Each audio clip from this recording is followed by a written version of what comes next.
American Eagle, Sydney Sweeney, surrounded by a very liberal school. The more and more content that comes out about Sydney Sweeney reinforces that nobody understands advertising, marketing, and this is why you need to be so critical in the marketing advice that you receive, because it is a brand killer, the advice that's out there right now. They don't really understand that marketing is warfare and marketing is business. Well, what I think is actually the most important to point out is how much the political climate has changed. Because you showed me that this was an exact ripoff of the Brooke Shields Calvin Klein commercial from 20 years ago. And like literally word for word. And ambiance and tone, right? Like but everything. It was a ripoff. But that was very sexual. Brooke Shields and Calvin Klein's, she was young. It was incredibly sexual. 16. Yeah, 16, 17. But it shows you that in the past they knew how to advertise. And today marketing and they don't know how to advertise anymore. They're just all doing the same thing. It's all about this veiled virtue signaling of we all need to show you how good of people we are, which ultimately blends in when every single person is using the same message with the same approach to models, with the same visual direction and creative direction. It becomes more of the same. So let's break it down.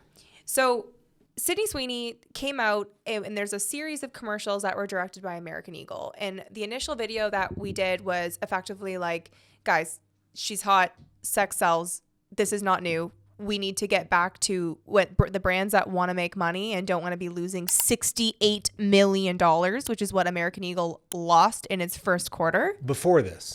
So using the old model of pleasing everybody and pretending to be a good person rather than a business, they're losing money. So the idea of being a good person is fantastic. I believe in being a good person, but you also need to make money as a business. And how you make money as a business is by leveraging sex, controversial statements, emotions, so that people start talking about a brand, so that people can feel compelled to connect with it and align their values, which is exactly what marketing during the great days of the 80s, 90s, and 2000s were doing, is that Levi's, Calvin Klein, like these brands became cult favorites because they walked the line. Don't listen to the hype you're seeing on social media. Somebody at American Eagle wanted the controversy. No, wait, 100% wanted the controversy. Being courageous, you can't be great, right? I love that Jerry Maguire movie when he goes into the coffee shop and he's called Coffee Shop Jesus. And he says, that's the path to greatness. You got to put your X out there. Like, if you're not willing to take a risk, you're not going to be great. And if you're just copying everybody else, you're going to be mediocre until you go bankrupt. Well, here's like the second and third layer of strategy to this is that Good American owns the market now for that like inclusive, body positive, more focused on like African American women or like models of different shapes and sizes. And Good American is killing it. Like they filled a gap in the market because all of these brands that were trying to be inclusive didn't actually sell jeans that fit these women. And so Good American came forward and was like, hey, do your American Eagle jeans not fit? Even though the model looks like our models? Well, here, now you can actually buy jeans that fit. And that's why Good American did so well, is that they became a category king by owning a part of the market that had been ignored. And that's what so many of these marketing people are getting wrong online, is that to show yourself as inclusive and virtuous, and then to not have the sizes, the cuts, and the footprint to attract that person results in a brand that loses $68 million in the first quarter. And instead, they need to reposition, retweet, to get back to their hero product was always jeans. American Eagle was famous for launching jeans that were comfortable, that were breathable, that were flexible. They came up during the age of like when people started wanting more stretchy jeans, and American Eagle owned that. It's what made them famous. It's what put them on the map. They've become a pretty staple mall retailer across North America. They had a massive mass appeal, and then they started to pivot to inclusivity with their Aerie brand when that became the thing of the moment. And they know it became the table stakes losing because money. Everyone started doing it. What I come down to is strategy. nobody really understands strategy in these areas. And founders and CEOs have delegated strategy to marketing people who call themselves professionals, but have no idea how to critically analyze a market and come up with an actionable and executable strategy that wins. It's about winning. I know. And they've handed the reins over to these people who exist in this grievance, politically correct culture, and it's ruining their brand and their business. And when it comes to American Eagle, my thoughts are, when you look at brands and how people perceive your product, it's like wine. If I give you wine, expensive wine in a paper cup, you might not even know it's expensive wine. You might prefer something else.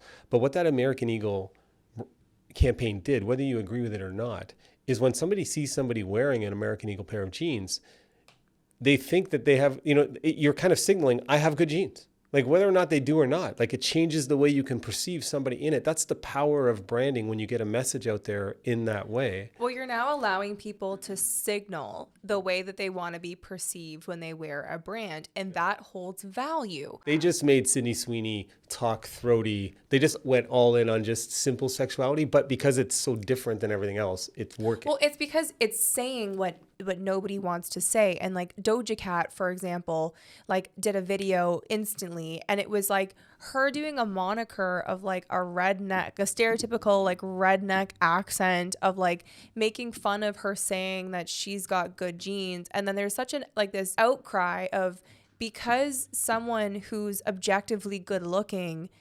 regurgitates an ad from the 80s saying that she's got good genes, it's Nazi. Where have we gone in society? Like, what does that take away from a woman of color if a girl that is objectively beautiful has good genes? Why can't people of color have good genes? Why can't anybody else have good genes? Like, why can't anybody say that they have good genes and it has to not be a black woman? Yeah.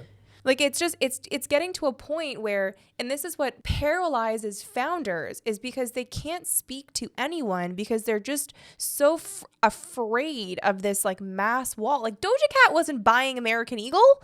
Like these people that have an opinion of American Eagle weren't their core customer, and American Eagle was losing, and they understand that the tides are changing in America. Like the last election showed a move away from that overly inclusive narrative.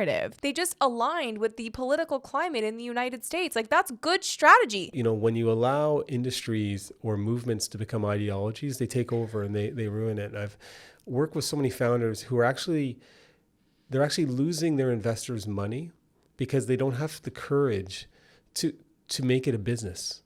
They're running a business, they got money from investors, and then they're using their business as a way to socially signal. Yeah. And that's not what business is. Business is about giving a where the money is. Give a rate of return to your investors, grow, conquer territory and marketplace, and make frickin' money. It went up 10% the day after the campaign, and then it went up 27% after Donald Trump praised the ad. So it's skyrocketed. But also, it goes back to simple branding principles, right? If you're a founder-led brand and you're hyper involved in your brand and your business, to go and swing the pendulum in another way that's not aligned with your brand is not strategic, right? It's understanding strategy is dependent on what you're faced with as a brand and business.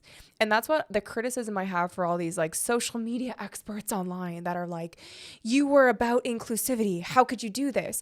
Because the core fundamental marketing principle that they're missing is when people zig, you zag. And when you're a faceless corporation that is a publicly traded company that has brick and mortar, and you have the same ads as the next 4 stores that are lined into the mall, and you're all selling jeans. Like when I think about here in Canada, you've got Garage, you have American Eagle, you have Aritzia, you have H&M, you have Zara, you have all of these companies that more or less are selling the same product. How do I drive someone to go into American Eagle versus now I'm actually probably going to go check out American Eagle because at least they're doing something interesting.